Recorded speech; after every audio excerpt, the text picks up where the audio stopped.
Askreddit thread. What scene from a movie or TV show just rips your heart out? I think I remember actually reading this one, and a lot of the scenes in here are pretty sad. So if you want to avoid feeling bad, I'd suggest not watching this. For everyone else who doesn't care, let's go right into it. In 8 Below, when all the dogs break free of their chains except old Jack, who just lays down in the snow to die. Fuck you, Disney, for making me watch that. I was pissed. My mom took me to see that as a kid. There was no warning that would be a sad movie. No happy ending whatsoever. I never go see animal movies now. They always advertise cutesy, fun stuff, and an animal always dies. I can't really. What is Old Jack? I should probably look that up real quick. I don't think I've ever seen that movie. Old Jack's Boat. Is that not a... Huh. Whatever. That scene in 50-50 when JGL's character finds the book of being friends with a cancer patient full of cresses and highlights, showing that his friend really did care a lot. That movie's acting and music is top notch. When he loses it in the car, it's an insanely powerful scene. You can feel the emotion he's bottling up from the beginning of the film just come pouring out. Also, right before they put him under, when he has a realization of what could happen, I'm always fighting back, holding tears in those two scenes. Came to say that. I only saw the movie once, and this is the only scene that stands out in my mind. I can still hear it. I should really watch that movie. That and the scene where the mom breaks down crying and telling him that about how she's going to support groups for it. It makes me realize how I would probably act the same in his position, not realizing just how much those around me do care, and I just can't see it because they're trying to be strong for my sake. Additionally, I was just thinking about this scene where he tries to drive a car for the first time and just has a mental breakdown. Scenes from any movie like this are always in the back of my head when I go about doing things day to day. The movie would have been such a good cry porn if JGL had died in the end. It was based on the writer's own experience with cancer, and he's sort of alive. The way it ends with Pearl Jam. Perfection. Okay. Next to the toilet. This part got to me when he flips out when he's trying to drive. The Fox and the Hound ruined me as a child. At the scene where the Hound sees the Fox for the first time as an adult, and he thinks they're friends, and the Hound turns on him. My parents had to hide the video of it because every time I saw that case, I would lose it and cry again. That scene that gets me to this day is the very last one with the voiceover while Todd watches Copper from a distance. And we'll be friends forever. Yeah, forever. Oh my god, when the lady leaves the fox in the woods, buckets and buckets of tears. He didn't understand she was doing what was best for him. He didn't understand at all. All he knew was the person that mattered most to him in the world was hurting him. I just read this out to my girlfriend. She started crying. Seriously, that and the scene where she drives off and leaves the fox, apparently. That scene in Gattaca when Dr. Lamar talks about his son. I think I got the better deal. How? I lent you my body. You lent me your dream. Honestly, one of my favorite movies of all time. You're gonna miss your flight, Vince. I don't think I've ever seen that movie. The death of the old lioness and second-hand lions. Homer's mom leaving him again. Yes, especially the last scene when Homer is sitting on the hood of his car looking up at the stars. That scene always makes me sad for Homer.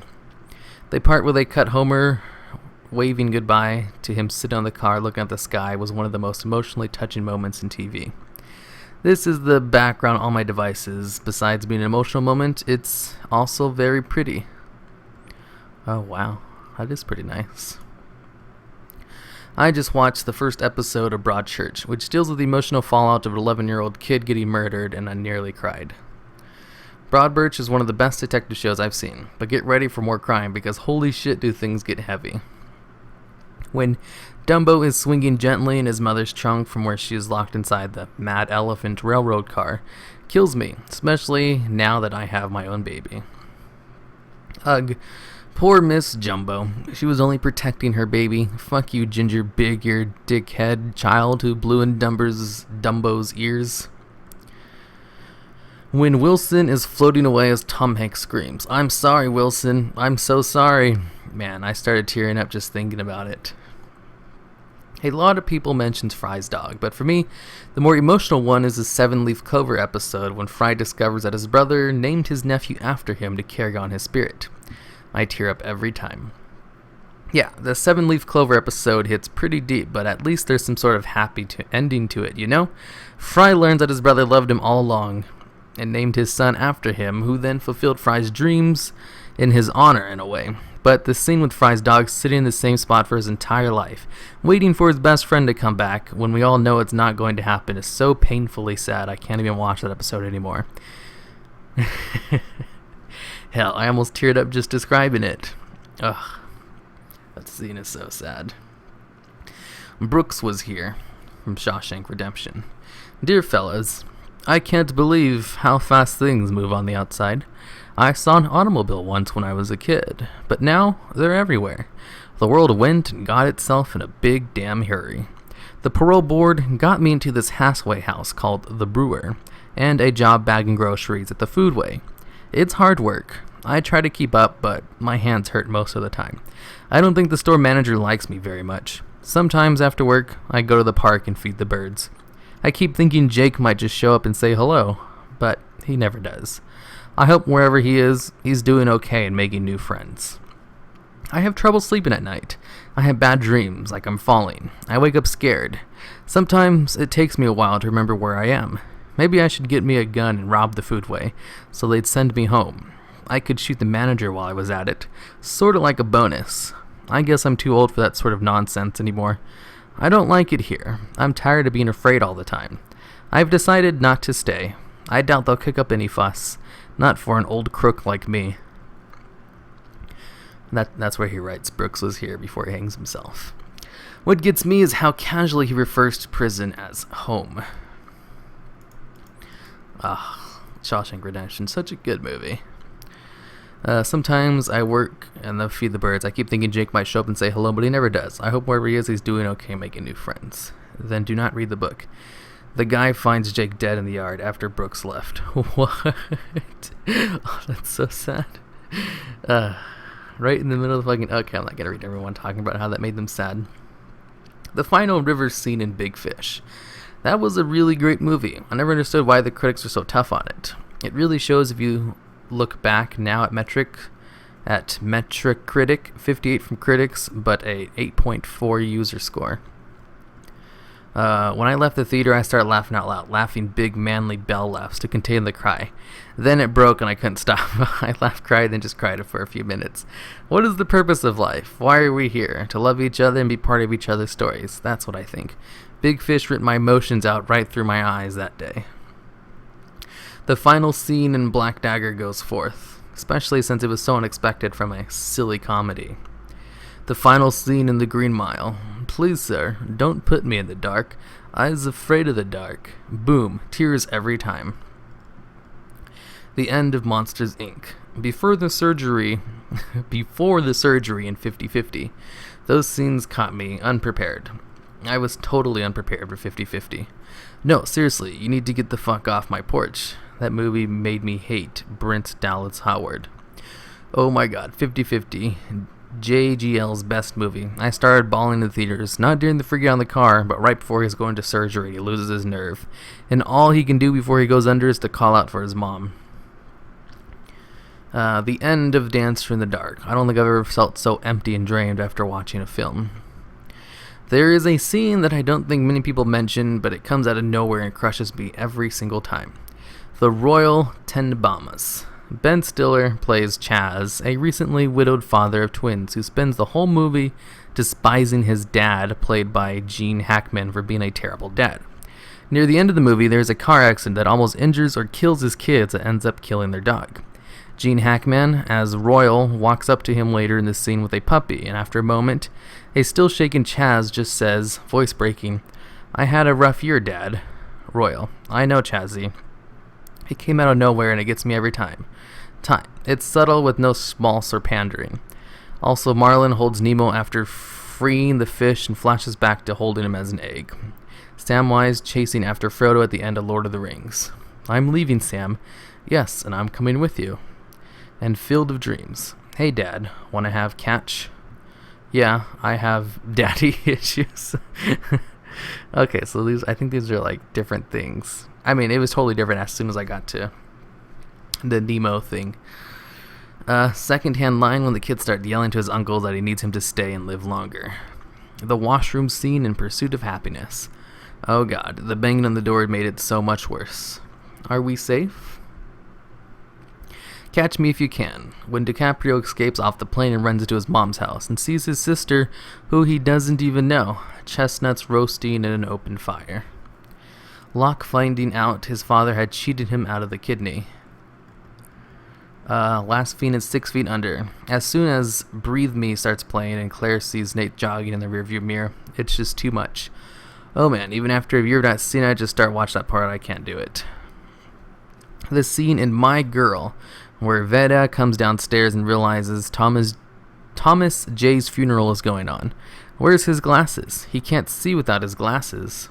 Right in the feels. In Saving Private Ryan, when Wade gets shot and he's freaking out and keeps saying, "Mama," fuck man, gets me every time. Lieutenant Mays Hughes. It's a terrible day for Rain. Easily my favorite line from the entire series, and maybe ever. Promoted to Brigadier General, the funeral made me cry. What are they doing with Daddy? Why are they putting him in the ground? Daddy's busy. Daddy has to work. How can he work if he's in the ground? I don't know of a more heart-wrenching scene. How about anytime Edward screams, "He's my brother. He's the only thing I have left." Kills me and makes me want to call my brother every time. Why are they covering Daddy with dirt? He has so much work to do. But if they don't stop burying him, Daddy won't be able to finish his work. Stop throwing dirt on Daddy. He has a lot of work to finish. His work. Ugh, the feels. It's really surprising how good that show was, even though it was mostly an action/shonen for teens. It's my top 5, with XH as the only shonens. This is all from Full Metal Alchemist, in case you didn't know, since I didn't read off a name or anything. Buffy, the body. First minute. I don't know anything about Buffy. Take her to the moon for me. I thought for sure he would be a villain, an imaginary friend that refuses to be forgotten. What we got was so much better. And so much worse. Good night, Swing Bing Bong. I don't know what that's from. Parks and Recreation, when Gary finally gets recognition and gets treated like a king.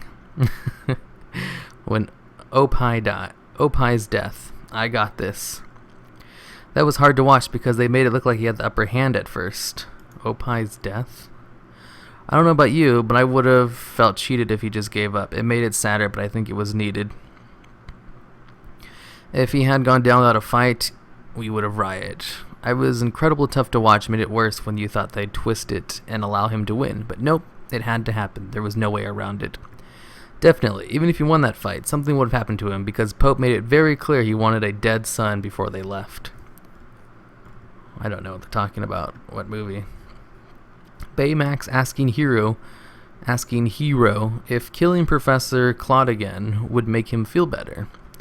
The film handled the theme of loss surprisingly maturely. It's a great way to introduce the concept to kids, showing them different ways to handle loss and that being self-destructive isn't the answer. This scene from The Office when Jim and Michael say goodbye. Love, actually, when Emma Thompson's character realizes that her husband is having an affair, and she excuses herself to the bedroom where she falls apart for the briefest of moments before returning to pretending everything is fine. That is some damn fine acting right there. And the music, it's just perfect, and just so motherish. She bucks up, pushes it aside, and smiles through her heartbreaking so that her kids can have a last Christmas with them. The When Somebody Loved Me scene with Jessie in Toy Story 2. The end of SLC Punk, when Steve-O finds his best friend Bob dead, slays me. Dying is for posers, now I don't have any friends. The series finale of Fringe, when Walter tells Peter, "You are my favorite thing, Peter. My very favorite thing." In Band of Brothers, when Easy finds the concentration camp. They originally open the gate and start handing out food, but then a doctor comes by and tells them that, for the moment, they need to put the people back in the camp and stop feeding them. I can't imagine having to do something like that. when Forrest is standing at Jenny's grave. For me, it's when he carries Bubba out of the jungle. Hey, Forrest, I want to go home. He's so smart, Jenny. You'd be proud of him. I am. He wrote you a letter. He says I can't read it, and I'm not supposed to, so I'll just leave it here for you. Sweet Moses kills me every time. Cowboy Bebop, the final scene kills me. In Full Metal Alchemist, seeing Shao Tucker turn his daughter and wife into what he turned his wife and daughter into made me question life. Ben's funeral from Scrubs. Charlie's death on Lost. When Radar tells Orr the Cole Blake's planet went down in MASH. I think that's enough of this. Marley and Me. Marley's funeral and Marley and Me. Actually, you know what? I kind of want to read this one. From Futurama, when it gets revealed that Hermes was the inspector who saved Bender from getting rejected at the factory. That song in those scenes makes me practically gush. And I'm like, how is a cartoon doing this to me? And then I feel great about life. Good crying.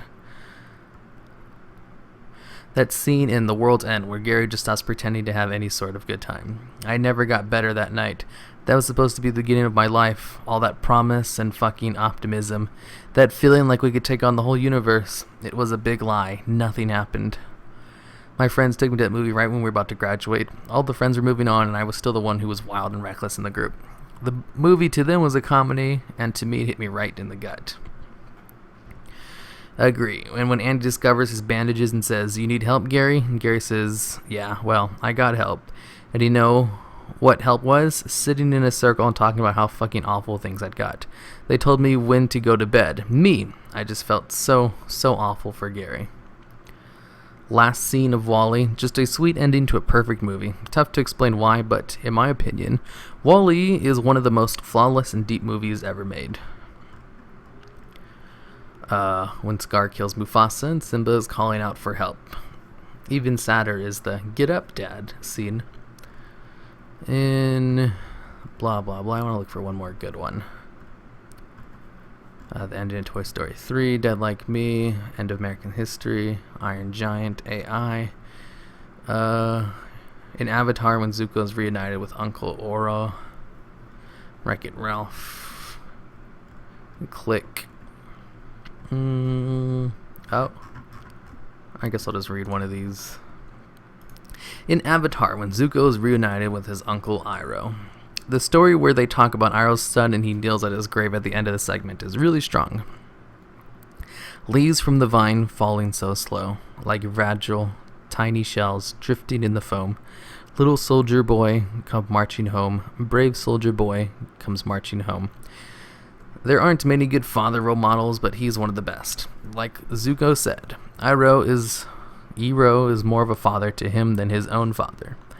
That scene made it infinitely worse when you realize it's not just a character moment, but a tribute to Mako, the actor, not the character from Korra, who died around that time. Avatar is such an amazing show. Hooked me right from the beginning and kept me throughout the entire series. Just a flawless show and one of my all-time favorites. Alright, that's it for this.